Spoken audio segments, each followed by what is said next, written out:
Sri Lanka's finance minister until just a few weeks ago. He joins me now from the capital. I have to say those images must be as striking for you as they are for us. You just stepped away from this government just weeks ago. Did you foresee this? And as captivating as all of these images are, and the fact that this may actually be a civilian uprising against corruption and failed governance, all good reasons, what will it take for Sri Lanka to get out of this crisis?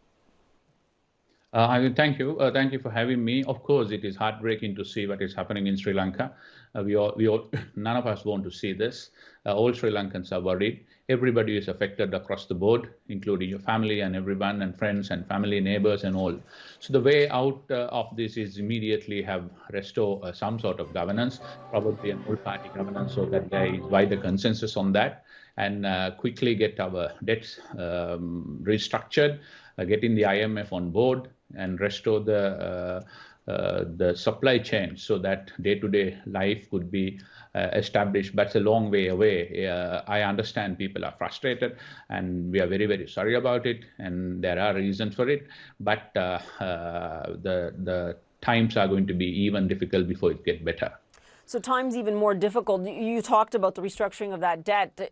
You were in charge of that up until just a few weeks ago. The country has already had its first essential debt default, really, since independence. You were with the IMF to try and get the country out of this. Is that kind of restructuring really the only thing that's going to work now? And will that protect the livelihoods? You were negotiating this up until a few weeks ago. You must have been concerned about what austerity would do to an already very fragile situation. Definitely, that's the reality.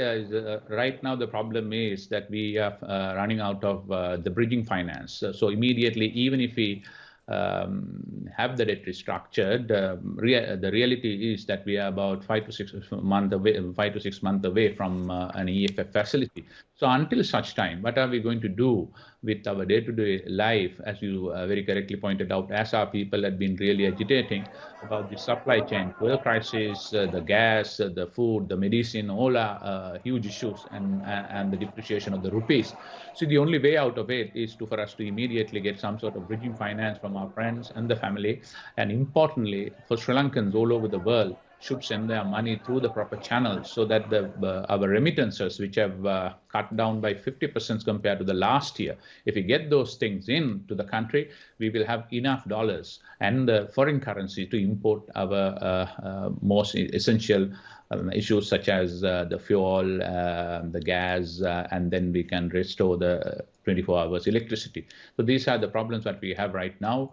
And realistically, the issue is how to get those forex in as soon as possible. You know, what you say sounds very straightforward, and yet I have to ask you, given the chaos that you see, I mean, are you afraid for yourself, for your family, for your country at this point? Because what you're outlining will not be easy. Definitely, yes. I am scared for myself, and I'll stay here. I'll do whatever it takes to protect my country, do what a citizen should do. But the reality is that so there is huge euphoria here right now, and definitely all over the world that is the case.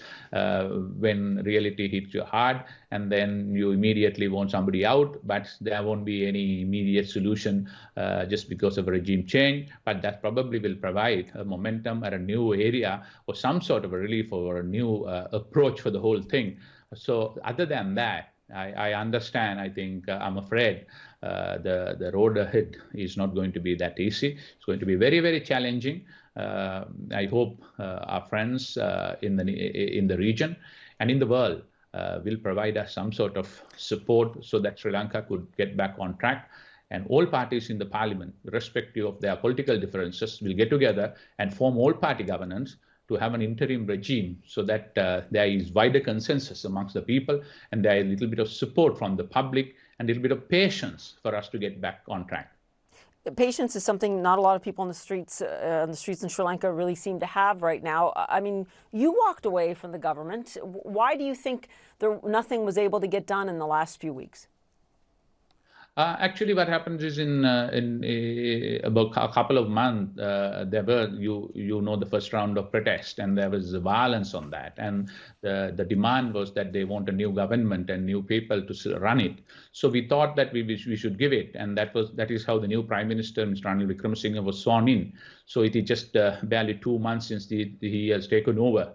So as you very correctly pointed out, patience is running out. And only issue is even somebody takes on still the the challenges ahead as to how we are going to fund these imports. So there are no short-term solutions to that. It might take a little bit of time. So the problem was we knew this was coming, and unfortunately, I just took over as the Minister of Finance in April. But the team which was involved and in charge of the economy couldn't foresee this, and we could have done so many things different. Yeah, and part of that comes from the family roots of governance there and the problem there. We'll wait to see how this unfolds in the coming hours and days, and we will continue to check in with you. Thank you so much for your time. Appreciate it. Thank you.